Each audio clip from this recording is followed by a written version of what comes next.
Assalamualaikum warahmatullahi wabarakatuh. Alhamdulillahirabbil alamin. Allahumma sholli ala Muhammad wa ala ali Muhammad. Masih bersama saya, provokator fisika Arif Al-Fatah. Melanjutkan pembahasan buku kita, yaitu buku Twin Master Outline Fisika. Kita berlanjut ke halaman 134 sampai 138. Di mana subbab yang akan kita bahas adalah terkait dengan tenaga kinetik rotasi dan hukum pelestarian momentum sudut. Anda bisa melihat pada pembukaan ini suatu gambar, ya ini Anda semuanya sudah tahu, kita semuanya sudah tahu bahwa ini adalah gangsingan. Ya di sini nanti akan diputar seperti itu. Pada gangsingan ini nanti akan berlaku apa? Hal-hal bisnis apa yang terkait dengan gangsingan ini? Kemudian besaran-besaran apa yang dikenalkan pada konsep bisnis pada fenomena gerakan gangsingan ini. Kalau kita tinjau ke alam semesta raya yang lebih luas lagi, maka kita akan menjumpai bahwa galaksi kita ternyata galaksi kita Milky Way dengan dilihat dengan foto dari atas misalkan, dengan gambaran dari atas seperti ini, matahari ada di sini. Kemudian kalau dari samping itu bentuknya adalah juga seperti gangsingan. Dan ini juga berputar. Nah, kira-kira benarkah? Ya, atau jangan-jangan bagi makhluk dimensi yang lebih tinggi atau makhluk yang lebih besar dari kita, yang lebih besar dari tata surya kita, mungkin yang lebih besar dari galaksi kita ya. Mungkin galaksi kita itu ya seperti kita menganggap mainan ini. Dan dia telah menundukkan pula bagimu matahari dan bulan yang terus-menerus beredar dalam orbitnya. Dan telah menundukkan bagimu juga malam dan siang. Fokus saya ada di bagian fenomena terus-menerusnya matahari dan bulan.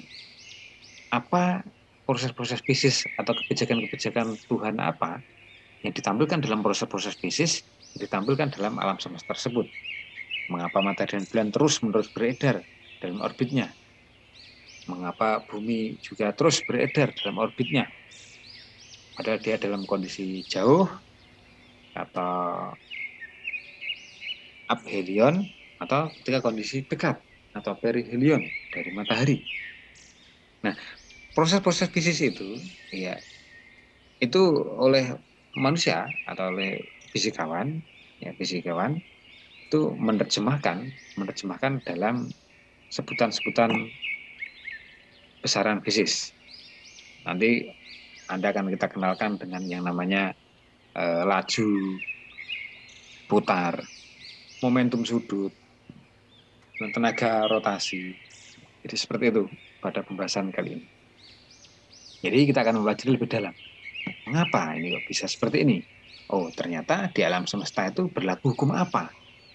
Berlaku hukum apa? Kita menyebutnya sebagai berlaku hukum apa? Nah, selanjutnya kita membahas tentang apa itu tenaga kinetik rotasi. Besaran yang kita bahas adalah tentang tenaga kinetik rotasi. Ada dua gambar yang atas sama yang bawah. Yang atas namanya apa? Yang bawah itu proses gerak apa namanya? Yap, tepat sekali. Jadi yang atas itu adalah meluncur, kemudian yang bawah itu adalah menggelinding. Apa perbedaannya meluncur dengan menggelinding? Ya, kalau meluncur, ini dibahas di awal-awal buku ini, yaitu ketika Anda mengenal yang namanya kinematika, ya, gerak lurus. Nah, itu ada istilah namanya itu meluncur. Ya. Ini merupakan gerak translasi, gerak berpindah, translasi. Sedangkan menggelinding, dengan proses menggelinding, ini gerakannya itu ada dua. Selain dia bertranslasi, pindah, tapi juga berputar. Maka kita lihat misalkan, kita perbesar di sini ya. Maka ketika dia berputar atau berotasi, maka dia memiliki laju omega ini. Laju kecepatan sudut ya, atau laju sudut atau laju putar, kecepatan putar. Nah, kemudian selain dia berotasi, ternyata dia juga bertranslasi, berpindah. Maka laju yang dikenalkan di sini adalah laju linier atau laju translasi. Nah, kita tahu bersama ketika suatu benda memiliki kecepatan atau laju, maka dia memiliki tenaga. Nah, tenaganya itu adalah tenaga kinetik. Tenaga kinetik. Nah, kalau pada kasus meluncur ini, ya ini kasus meluncur ini adalah suatu wisata di daerah Mojokerto sana, di kaki gunung apa ya di Mojokerto sana, di persawahan itu ada sungai, kemudian sungainya itu dikelola oleh suatu warga di situ, kemudian digunakan untuk wisata meluncur ya. Ini sekalian perkenalan. Kalau yang ini menggelinding ini adalah permainan khas kita ya sejak zaman kecil generasi kami dengan generasi milenial sekarang kayaknya sudah tidak mengenal seperti ini. Kita kembali ke sini. Ketika menggelinding, maka dia memiliki dua laju. Ya. Kalau pada proses meluncur ini, dia lajunya hanya laju translasi. Maka dia tenaga kinetiknya adalah tenaga kinetik hanya translasi saja. Nah, bagaimana ketika tenaga kinetiknya ditambah rotasi? Ya, berarti ya tinggal ditambahkan. Jadi tenaga kinetik EK total sama dengan EK translasi plus EK rotasi. Ya, Anda sudah tahu untuk rumus tenaga kinetik translasi itu adalah setengah mv kuadrat. Ini di MTS juga pernah dibahas seperti ini. Kan tetapi yang baru adalah yang tenaga kinetik rotasi. Rumusnya apa kira-kira? Oke, kalau di gerak translasi, massa itu sebagai perwakilan kelembaban. Nah, di rotasi kemarin ada apa? Di rotasi sifat kelembaban, iya distribusi massa atau yang namanya momen inersia. Maka di gerak melingkar nanti ini tinggal diganti momen inersia. Karena di sini V laju translasi, maka di sini ya omega. Nah, bagaimana hubungan antara V dengan omega? Ini kecepatan linear, kecepatan translasi. Kalau yang ini kecepatan putar atau kecepatan sudut. Hubungan dari mereka berdua itu dihubungkan oleh jejarinya. Jari benda itu. Omega kali R. Nah, itulah yang namanya tenaga kinetik rotasi yang ini. Setengah I omega kuadrat. Nanti biar bisa dijumlahkan, maka dihubungkan dengan ini. V sama dengan omega kali R atau omega sama dengan V dibagi R. Kemudian ada besaran yang lainnya yaitu namanya momentum sudut. Ya, misalnya kita tinjau gangsingan tadi diputar dengan kecepatan putar omega, ya maka di sini ada jejarinya, ya, ada jejarinya R. Kalau ada jejarinya, kemarin ada jejari, terus kemudian dimiliki massa, terus kemudian diputar, maka ada unsur yang namanya momen, ya momen inersia. Itu momen inersia. Nah, bagaimana hubungan antara momen inersia pada benda ini dan laju putarnya? Hubungannya bagaimana? Nah, hubungannya adalah ini ketika dikalikan, ini kita dapatkan suatu besaran yang baru yang namanya momentum sudut. Ya, momentum sudut. Kalau momentum linear, momentum biasa, itu P sama dengan M kali V. Nah, tadi M itu dibagi oleh momen inersia, V oleh omega. Jadi sebenarnya rumusnya itu ada analoginya ya, sama, hampir-hampir sama analoginya. Nah, kemudian nanti ketika mencari I, momen inersianya bagaimana? Ya itu tergantung bendanya. Bendanya bisa bola pejal, bola tipis berongga, selir pejal, selir tipis dan yang lainnya. Atau dalam rumus umum yaitu IMR kuadrat, benda heterogen. Ya di mana ini kita sudah tahu semuanya. Ya ini momentum sudut kilogram meter kuadrat per sekon. Kilogram sudut radian per sekon. Sedangkan momen inersia kilogram meter kuadrat radius pusat massa dengan poros putar itu adalah R, satuannya otomatis meter. Yaitu terkait dengan momentum sudut. Nah ini yang paling menarik ini adalah di bagian terakhir ini, yaitu hukum kelestarian momentum sudut. Inilah hukum yang ada di alam tadi. Ya, yang mana tadi gerakan awal tadi sebuah galaksi Bima Sakti tadi kok masih tetap, atau matahari dan bulan kok masih pada edarnya terus seperti itu karena salah satunya adalah pembahasan tentang kelestarian momentum sudut. Nah, pada gambar ini ada suatu pertanyaan, lebih cepat yang manakah putarannya ketika tangannya terentang dengan ketika tangan terlungkup? Kira-kira omega 1 dan omega 2 lebih besar mana? Seperti itu ya. Jadi pertanyaan seperti itu. Nah, tapi sebelumnya untuk itu kita lihat dulu videonya ini.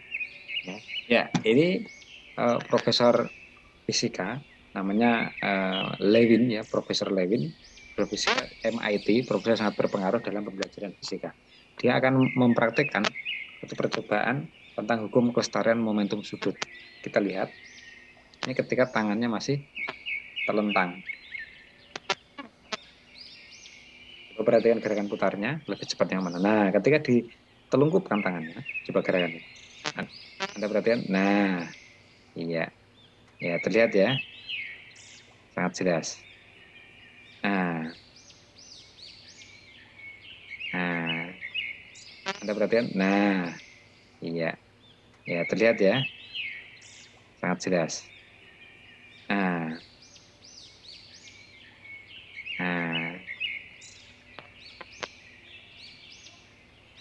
Jadi, Anda bisa lihat tadi dalam gerakan itu kan seperti itu.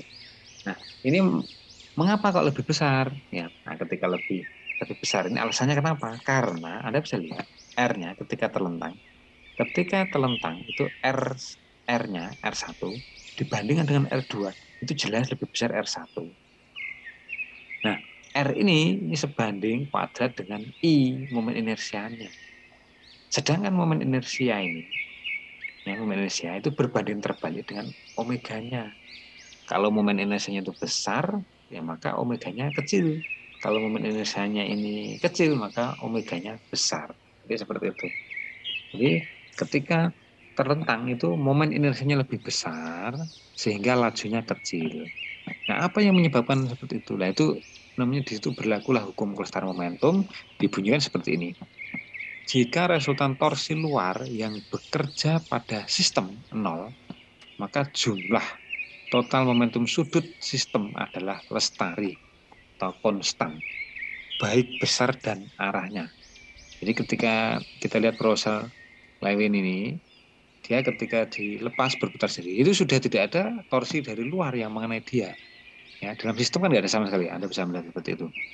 Maka kalau kondisinya seperti itu, maka jumlah total momentum sudut sistem itu lestari sebelum dan sesudahnya. Jadi sebelum dan sesudahnya.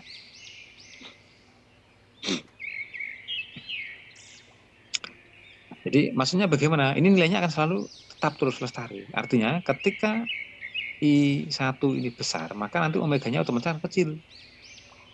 Akan tapi kalau I-nya 2 ini kecil, maka omeganya besar. Jadi akan mengimbangi terus. Itu namanya lestari. Jadi seperti itu. Ya itulah hukum pelestarian momentum sudut. Saya tidak menggunakan istilah yang namanya kekekalan. Ya, itu terjemahan yang salah dalam terjemahannya. Kalau di barat sana tuh artinya itu tidak menuliskan eternity, tapi conservation. Ya. Conservation itu adalah bahasa, kita bisa memiliki bahasa yang tepat yaitu kelestarian. Tetapi di Indonesia dalam terjemahannya diterjemahkan eternity, kekekalan. Nah itu kalau menurut saya, ya menurut saya itu dalam bahasanya kurang tepat. Secara terjemahan kurang tepat dan secara rasa di dalam hati yang saya meyakini adanya Tuhan, yang kita memiliki adanya ketuhanan, ya ketuhanan yang Maha Esa dalam Pancasila itu, kita tidak nyaman bahwa seolah-olah ini kok ada selain Tuhan yang kekal. Padahal hanya Tuhan yang kekal, yang lainnya itu adalah nanti tidak kekal. Berbeda dengan sistem lestari. Kalau pelestarian itu bertahan lama, ajak itu, akan tapi pada kondisi-kondisi tertentu suatu saat itu tidak ajak lagi. Nah, itu sangat tepat seperti itu bahasa sebenarnya. Ya, sekarang kita penerapan kasus, ada dua penerapan kasus. Satu, ini tidak terlalu rumit ya. Sebuah roda mesin silinder pejal mempunyai massa 2 kg, jari 20. Roda berputar menggelinding dengan kecepatan 30 rpm. Energi kinetik total roda adalah berapa? Nah, ini kita analisis satu-satu. Pertama masanya 2 ya, udah 2. R-nya 0,2, langsung kita ke meter. Omeganya 30 rpm. RPM itu adalah rotasi per menit, bahasa gampangnya begitu. Nah, ini belum satuan internasional, harus diubah dulu. Ya, makanya cara ubahnya gimana? Ya, rotasi itu ada 2pi. 2pi itu sama dengan 360 derajat. 2pi radian. Kalau dalam bentuk sudut maka 360 derajat. Kalau dalam bentuk radian maka 2pi. ya 2pi. Kemudian RPM per menit, menitnya diubah ke sekon. Sekon, maka ini 1 menit adalah 60, maka diketemunya adalah pi radian. Oke, maka rumusnya seperti saya tulis tadi, setengah mv kuadrat plus setengah i omega kuadrat. Ya ini mudah ya. Kita cari satu persatu dulu dalam soal sesuai dengan yang soal ini ya. V-nya kita cari dulu, V-nya udah ketemu, I-nya ketemu. Nah, di soal udah ada. I tinggal cari setengah mr kuadrat. Ini masukkan saja. Nah, barulah dimasukkan dalam angka-angka yang ketemu 0,06 pi kuadrat. Jawabannya adalah yang C. Tidak terlalu rumit memang pada pembahasan. Yang kedua, pembahasan kedua. Ini adalah satu kasus begini. Simpelnya ya, simpelnya. Ketika dua titik massa ini dipisahkan sejauh 2R atau dari poros putarnya itu sejauh R, itu memiliki omega, kecepatan sudutnya adalah omega. Nah, bagaimana atau kecepatannya bagaimana jika didekatkan separuhnya? Itu kira-kira bagaimana? Nah, kita bahas. Ya, ini contohnya, contoh orang dia ketika penari balet nih ya, itu maka dia ketika pas di atas, dia akan menekuk badannya agar radius jari-jarinya itu biar tidak terlalu besar, atau karena R-nya kecil maka momentumnya kecil. Kalau R kecil maka lajunya itu cepat sehingga dia kecepatan putarnya itu lebih banter biar bisa bermanuver cepat. Tapi begitu dia akan jatuh, nah ini posisi dia akan jatuh, maka dia langsung nanti akan memanjangkan badan. Dulu biar apa? Biar R-nya itu panjang, jadi R-nya panjang sehingga momennya itu besar, maka lajunya itu kecil. Nah, laju putarnya. Ketika laju putarnya itu kecil, berarti tenaga kinetiknya juga kecil, sehingga dia membentur air sehingga tidak terlalu sakit. Ini seperti itu pembahasannya ya. Jadi contohnya tadi ketika R1 sejauh R ya, kemudian omeganya adalah omega. Ketika didekatkan R2 maka omega 2. Ini mudah ya, sangat mudah. Pakai hukum kesetaraan momentum sudut. I1 omega 1, I2 omega 2. Nah, masukkan I-nya pakai MR kuadrat karena ini tidak dijelaskan di sini apa itu ya, makanya pakai rumus umum seperti ini. Nah, dari sini maka dengan mudahnya kita bisa menentukan bahwa itu menjadi omeganya menjadi 4 kalinya. Jadi logis ya, ketika dia masih panjang kecepatannya adalah omega. Ketika didekatkan menjadi separuhnya ya berarti 4 kali kuadrat. Jadi makin banter. Ya, kira-kira seperti itu dari saya terkait dengan pembahasan tenaga kinetik rotasi dan momentum sudut. Nah, silakan Anda mencoba untuk latihan Anda, silakan di buku kami, silakan dicoba kerjakan soal uji ketajaman halaman 139 nah, sampai 144. Itu nomor 9, 21, 26, 29, dan 30. Ada 5 ini, silakan Anda coba. Ya, dari saya sekian dulu, matur sukron. Ada kekurangannya, mohon maaf. Bagi yang belum memiliki buku, maka Anda bisa masih menghubungi kami. Semoga Anda sehat semuanya dan kita mendapatkan ilmu walaupun sedikit, akan tapi semoga bermanfaat. Salam fisika, assalamualaikum.